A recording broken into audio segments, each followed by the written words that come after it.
రేవంత్ రెడ్డి మీద ఈ సీనియర్ల ప్రెజర్ ఏమన్నా పనిచేస్తున్నదా?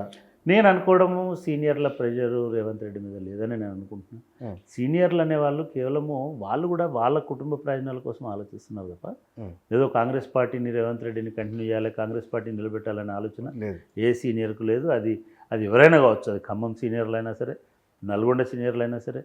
మీరు ఆ ప్రెషర్ పనిచేసింది ఇక్కడ ఒక నాగార్జున సాగర్ ఒక నల్గొండ కాన్స్టిట్యున్సీలో పనిచేసింది. మీతో ఎక్కడ పనిచేసిందండి? మనం సీనియర్లకు సంబంధించి ఈ సినారియో మొత్తం చూసినాక ఒకవేళ కాంగ్రెస్కు మంచి సీట్లు వస్తేనే ఓకే, ఇబ్బంది ఏమీ లేదు. బొటాబొటితో గెలిస్తే కనుక ఏమిటి ఎట్లా ఉండవచ్చు? ఒక తెలుగుదేశం పార్టీలో ట్రైన్ అయిన వ్యక్తి కాబట్టి రేవంత్ రెడ్డి తెలుగుదేశం పార్టీలో ఉన్నంత స్ట్రక్చరల్ సిస్టమ్స్ కాంగ్రెస్ పార్టీలో ఉండవు. ఇవాళ మూడోసారి వచ్చినాడు వి హనుమంతరావు గారు మీ దగ్గరికి. కానీ వి హనుమంతరావు గారికి అధిష్టానం అండతోటి ఇక్కడ నాయకులు వీక్ అయినప్పుడు వాళ్ళను చెడుగుడు ఆడుకున్నటువంటి చరిత్ర కూడా ఉన్నది. అది ఎప్పటి నుంచి చూస్తున్నాం మనం. విజయభాస్కర్ రెడ్డి గారి నుంచి మొదలుపెట్టి రాజశేఖర రెడ్డి, కిరణ్ కుమార్ రెడ్డి దాకా ప్రతిపక్షంలోనే ఉంటాడు కాంగ్రెస్ పార్టీలో. ఈయన ఒకటే కాదు, చాలామంది ఇప్పుడు ఏం ప్రాబ్లమ్స్ వస్తాయి రేవంత్ రెడ్డి గారికి. ఒకందుకు ఆయనకు ఒక కలిసి వచ్చినటువంటి అంశం ఏమిటంటే, ఇప్పుడు గెలిచినటువంటి వాళ్ళు చాలామంది ఫస్ట్ టైమర్స్. వాళ్ళకు గ్రూపులు కానీ లేకపోతే ఇంకొకటి కానీ లేవు. అందరు కొత్త పిల్లలందరినీ ఈసారి గెలిచి అసెంబ్లీలోకి వచ్చినారు. మీరు కరీంనగర్ తీసుకుంటేనే దగ్గర ఉన్న 13 మందిలో 12 మందిలో దాదాపు 10 మంది కొత్త వాళ్ళు. ఒక పొన్నం ప్రభాకర్ తప్ప ఇంకొకరు ఎవరు కూడా పాత ట్రెడిషనల్ కాంగ్రెస్ పాత పద్ధతిలో ఉన్నటువంటి వాళ్ళు లేరు. సో ఇట్లా ఉండడం వల్ల ఏమవుతుందంటే వాళ్ళందరూ రేవంత్ రెడ్డి గారికి సపోర్ట్ కష్టకాలం కనుక వస్తే మీరు అన్నట్టుగా రేపు ఒక 5-6 ఒక 5, 6, 10 లోపల వస్తే మాత్రం డెఫినెట్గా. ఎందుకంటే రేవంత్ రెడ్డి గారు కూడా ఒక సలహా ఏమిటంటే, మీరు వచ్చి 3 నెలలు కూడా కాలేదు కాబట్టి ఇది నా పాలన మీద రెఫరెండం అనకండి, అనాల్సిన అవసరం లేదు. మీరు ఇంకా పాలన చేయలే, ఓన్లీ పార్టీలలో చేర్చుకుంటున్నారు, ఇంకోటి అవుతుంది అని పాలన చేసినారండి. పాలన చేయాలంటే 1 year అన్న ఉండాలి కదా. Out of 5 yearsలో 1 year 2 years. అందుకే మిమ్మల్ని ఎవరు 100 రోజులలో మీరు ఆ గ్యారంటీలు ఎందుకు ఇవ్వలే, నిరుద్యోగ భృతి ఎందుకు ఇవ్వలే అని అడగడం వాజిబ్ కూడా కాదు. అది అప్పటికప్పుడు అది అవసరం కూడా లేదు. ఇంకొక 1 year తర్వాత 2 years తర్వాత మీ పాలన మీద రెఫరెండం ఉంటుంది. కాబట్టి ఆ రకంగా మీరు పదే అనక్కర్లేదు. అది ఎవరు గుర్తుపెట్టుకోరు కూడా, మీ పాలన మీద కాదు. రెండవది మీకున్న అడ్వాంటేజ్ ఏమిటంటే, ఉన్నటువంటి ఎమ్మెల్యేలలో దగ్గర 40 మంది ఎమ్మెల్యేలు డెఫినెట్గా రేవంత్ రెడ్డికి అనుకూలంగా ఉండేటువంటి అవకాశం ఉంటుంది. ఇవన్నీ వేస్ట్ అండి. పొంగులేటి శ్రీనివాసరెడ్డిని ఎవరు హర్షించరు. ఒకవేళ ఆయన ప్రయత్నం చేస్తారని నేను అనుకోను. ఒకవేళ చేసినా కూడా ఆయన వల్ల ఏమీ కాదు. కానీ షిండేలు తెలంగాణ ప్రజలు హర్షించే అవకాశం లేదు అంత అంటే నేను అనుకోవడం ఇమ్మీడియట్గా. అంటే షిండే అక్కర్లేదు, కాంగ్రెస్ పార్టీలో ఉండడం నుంచి రారు షిండేలు బీజేపీలోంచో లేకపోతే ఇంకోళ్ళ నుంచో అల్లకెళ్ళి వస్తారు తప్ప, శివసేన నుంచి వస్తారు. చిన్న ప్రాంతీయ పార్టీలలో షిండేలు వచ్చే అవకాశం ఉంటుంది. కానీ కాంగ్రెస్ పార్టీలో ఒకళ్ళు దించేస్తే ఇంకోళ్ళు ఎత్తుకోవడానికి చాలామంది రెడీగా ఉంటారు. మనము ఇవాళ పొరపాటున రేవంత్ రెడ్డి పార్టీ మారాలనుకుంటే ఇమీడియట్గా బట్టి విక్రమార్క ఉంటాడు, పొన్నం ప్రభాకర్, ఆల్టర్నేటివ్ ఆటోమేటిక్ ఉంటుంది. కాబట్టి ఇక్కడేదో చీలిపోయి గ్రూపులు ఇది కాంగ్రెస్ పార్టీలో అటువంటి ఓవరాల్గా ఎందుకు. రెండోది చెప్తా, రేవంత్ రెడ్డికి కూడా ఇది ఫస్ట్ పవర్. ఆయన జీవితంలో పవర్లో లేడు. అంటే ఎమ్మెల్యే ఉండొచ్చు, రిప్రజెంటేటివ్ ఉండొచ్చు, కానీ అడ్మినిస్ట్రేటర్గా రూలర్గా లేడు. ఆయన కూడా అంత తొందరపడి ఈ కన్ఫ్యూజన్లోకి పోడు. డెఫినెట్గా ఆయననే ముఖ్యమంత్రిగా ఉంటాడు. కాకపోతే ఇవాళ గెలుపోవటములను బట్టి కొంత అలజడి ఉండేటువంటి అవకాశం ఉంటుంది, ప్రెషర్ పెట్టేటువంటి అవకాశం ఉంటుంది, అధిష్టాన వర్గం జోక్యం పెరిగే అవకాశం ఉంటుంది, కోటరీలు పెరిగే అవకాశం ఉంటుంది. ఇది రేపు నువ్వు ఇస్తామనుకున్నటువంటి పదవుల పంపిణీ మీద, లేదా నువ్వు మినిస్ట్రీ ఎక్స్పాన్షన్ మీద, మోర్ ఆఫ్ కాంగ్రెస్ మినిస్ట్రీ కావాలనేటువంటి డిమాండ్ వచ్చే అవకాశం. ఇవాళ కాంగ్రెస్ మైనారిటీ, కాంగ్రెస్ పార్టీ గవర్నమెంట్లో ఇతరులకెళ్ళి వచ్చిన వాళ్ళు ముఖ్యమంత్రితో సహా, ముఖ్యమంత్రి అయ్యుండొచ్చు, సీతక్క గారు అయ్యుండొచ్చు, లేదా తుమ్మల నాగేశ్వరరావు గారు అయ్యుండొచ్చు, పొంగులేటి శ్రీనివాసరెడ్డి గారు అయ్యుండొచ్చు. ఇట్లా 6 వీటిలలో 9 మందిలో 6 బయట నుంచి వచ్చిన వాళ్ళే కనబడుతున్నారు. బట్ రేపు అట్లా ఉండకపోవచ్చు. రేపు ఇవన్నీ అనే ఏమవుతుంది, ఓడిపోతానంటే ఆయన పవర్స్ రిస్ట్రిక్ట్ అయితే తప్ప ఆయన పదవులకి వెళ్ళి తీసేస్తారు, కూలిపోతుంది గవర్నమెంట్.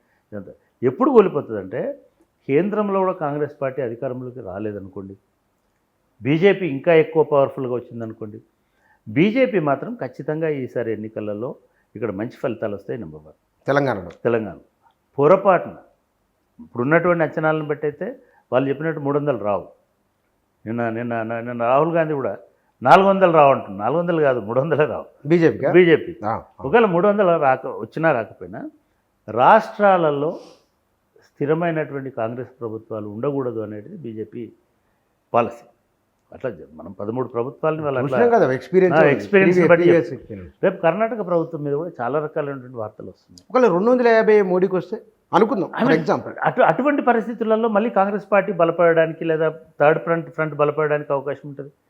ఒకటి గుర్తుపెట్టుకోండి, 250 వచ్చినా బొటాబొటి వచ్చినా మళ్ళీ బీజేపీ గవర్నమెంట్ ఫామ్ చేస్తారు. బీజేపీ మీరు బయట నుంచి ఇప్పుడు ఎట్లాగైతే మన ఒరిస్సా నవీన్ పట్నాయక్ గారు చేస్తున్నారో అంటే రాజకీయాల్లో ఏది సంభవం కాదనుకోకండి. అవును, రేపు మమతా బెనర్జీ నేను బయట నుంచి సపోర్ట్ చేస్తాను, ఎందుకంటే ఆమెకు ఇంకొక 5 ఏళ్ళు ఆమె ఆయుష్ పొడిగించబడుతుంది. అక్కడ ఇబ్బంది ఏమి ఉండకపోవచ్చు. అంటే అక్కడ 40 మంది ఉన్నారు, 42 మంది ఉన్నారు. ఆమె కనీసం 30 మంది వచ్చినా కూడా that is a significant power. నేను ఒక ఐడియాలజికల్గా డిఫర్ చేస్తున్నది ఇప్పటికీ మోడీని ఓన్లీ సౌత్ మాత్రం. ఆ సౌత్లో కూడా ద్రవిడియన్ పార్టీస్ మాత్రమే, కాంగ్రెస్ అండ్ ద్రవిడియన్ పార్టీస్ తప్ప ఏ పార్టీ కూడా ఐడియాలజికల్గా బీజేపీని వ్యతిరేకించిన పార్టీ లేవు. మిగతా వాళ్ళందరూ కరుస్తున్నటువంటి వాళ్ళందరూ కూడా అఫ్కోర్స్ సమాజ్వాదీ పార్టీ, ఎందుకంటే వాళ్ళకి ఇమ్మీడియట్ రైవల్ కాబట్టి. సో ఈ 3 పార్టీలకే కనీసం 10-20 సీట్లు వచ్చే అవకాశం ఉంది, 30 సీట్లు వచ్చే అవకాశం ఉంది. కాబట్టి ఈ 3 పార్టీలు ఎటు బెండ్ అవుతాయి అనే దాన్ని బట్టి కదా ఇవాళ. అట్లాంటప్పుడు మనము రూల్ అవుట్ చేయడానికి అటు సమాజ్వాదీ పార్టీ పోవడానికి అవకాశం లేదు, ద్రవిడియన్ పార్టీ పోయే అవకాశం లేదు. అటువంటిప్పుడు ఒకవేళ పొరపాటున టీఆర్ఎస్ లాంటి పార్టీకి, బీఆర్ఎస్ లాంటి పార్టీకి 4, 5, 2, వైఎస్ జగన్మోహన్ రెడ్డికి 10, 5, 15 ఐ మీన్ ఇట్లా వచ్చినప్పుడు ఎలక్షన్లలో వాళ్ళు తెలుగుదేశం పార్టీతో ఉన్నప్పటికీ కూడా రేపు అవసరం అనుకుంటే జగన్కి అటువంటి అంటూ ముట్టు ఏం లేదు, ఏడికైనా ఆయన పోగలుగుతాడు, ఎక్కడైనా ఉండగలుగుతాడు. కాబట్టి ఇమ్మీడియట్గా ఈ రాజకీయాలు ఇట్లా. ఇక్కడ ప్రాబ్లం ఏమిటంటే మళ్ళీ మోడీ కనుక అధికారంలోకి వస్తే ఆయన డెఫినెట్గా కర్ణాటకలో గవర్నమెంట్ ఉంచే అవకాశం లేదు. అదేవిధంగా తెలంగాణలో కూడా ఆయన దృష్టి పడేటువంటి అవకాశం ఉంటుంది. లక్ష్మణ్ లాంటి వాళ్ళు, నేను రఘునందన్ రావు గారో లేకపోతే ఇంకోరో అంటే పాపులర్ పాలిటిక్స్లో ఉన్న వాళ్ళు మాట్లాడింది నేను పట్టించుకోను, కానీ లక్ష్మణ్ గారు పదే చెప్తున్నారు. అంటే లక్ష్మణ్ లోతైనటువంటి మనిషి, లోతుగా మాట్లాడేటువంటి మనిషి. ఒకవేళ కనుక అట్లయితే డెఫినెట్గా అప్పుడు డిస్టర్బెన్స్ అనేది ఉంటుంది. మరి ఆ డిస్టర్బెన్స్ ఎవరి వైపు ఉంటుంది? మోడీ పాత పరిచయంతో బిగ్ బ్రదర్ ఏమన్నారు, బడే బాయ్ చోటే బాయ్ కలుస్తారా? లేదు, బడే బాయ్ చోటే బాయ్ నేను ఇంకా బడే కావాలి కాబట్టి ఇంకొక 10 ఏళ్ళు కాంగ్రెస్లో నేను కొట్లాడే అధికారంలో ఉండాలంటే అది మంచి డిసిషన్ అవుతుంది. అట్లాంటప్పుడు మరి పొంగులేటి శ్రీనివాసరెడ్డి కాంట్రాక్టర్ కాబట్టి మరి ఆయన ఏమైనా కొంటాడా అందరినీ, లేదా మోడీ ఏమైనా ఉపయోగపడతాడా?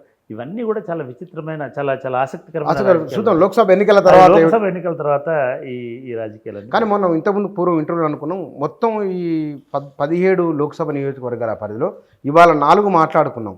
ఈ 4తో పాటు ప్లస్ మిగిలిన 13 కూడా నెక్స్ట్ ఇంటర్వ్యూలో మళ్ళీ ఈసారి మనం కలిసినప్పుడు లోక్సభ నియోజకవర్గాల్లో వచ్చిన మార్పులు, ఈ సర్వేలు ఇప్పటికి కొన్ని మారుతాయి.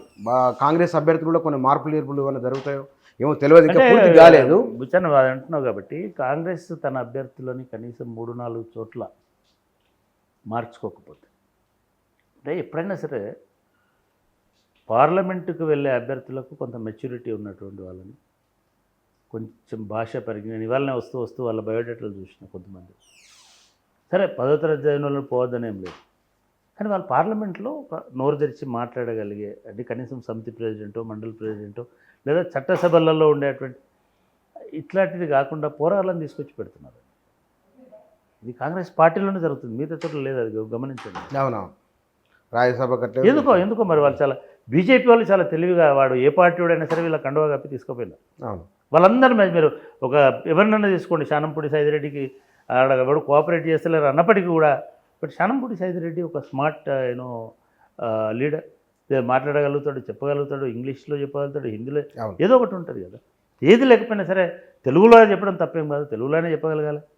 మీరు తీసుకొస్తున్నటువంటి నాయకుల పేర్లు చెప్తే బాగుండదు, ఎందుకంటే వాళ్ళందరూ కూడా మనకు తెలిసిన వాళ్ళు ఉంటారు. వీళ్ళని పట్టుకొస్తే వీళ్ళు ఏం చేయాలి పార్లమెంట్లో?